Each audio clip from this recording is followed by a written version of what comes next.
La ultraderecha estadounidense vive en un pasado imaginario. El señor trabajaba, la señora usaba un delantal y se encargaba de la casa, los dos niños eran rubios y bonitos y no se aparecía un negro por allí ni para recoger la basura.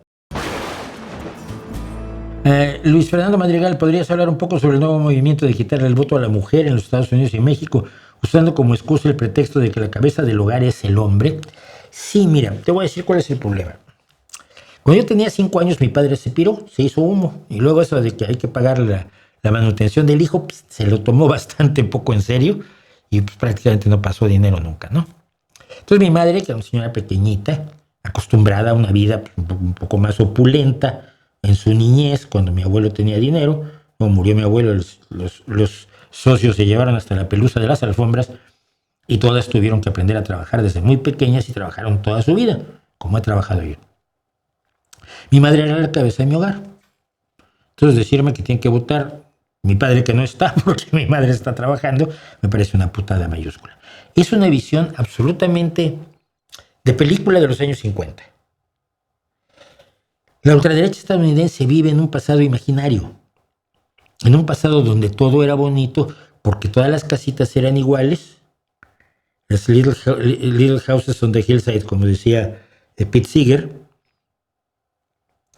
Es una canción maravillosa que tienen que oír de Pete Seeger, burlándose de esas urbanizaciones clase medieras, donde efectivamente el señor trabajaba, la señora usaba un delantal y se encargaba de la casa, los dos niños eran rubios y bonitos, y no se aparecía un negro por allí, ni para recoger la basura. El recogedor de basura era blanco. Entonces, viven en ese absurdo. ¿Qué pasa? Que en México y en España, porque ayer me pasaron también un podcast de unos dos chifladitos de la ultraderecha española, el movimiento de el voto solo para el hombre, pues es regresar 200 años, ¿no? Regresar que solo voten los hombres, ¿no? Pero solo los hombres blancos, pero solo los hombres blancos que tengan propiedades.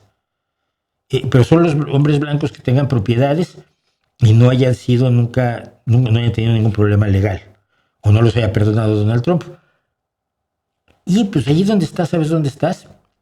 Estás en la antigua Grecia, que esa democracia era una democracia que no es la democracia que a nosotros nos gusta. No tiene ningún futuro, es evidente, salvo que seamos muy imbéciles todos los demás.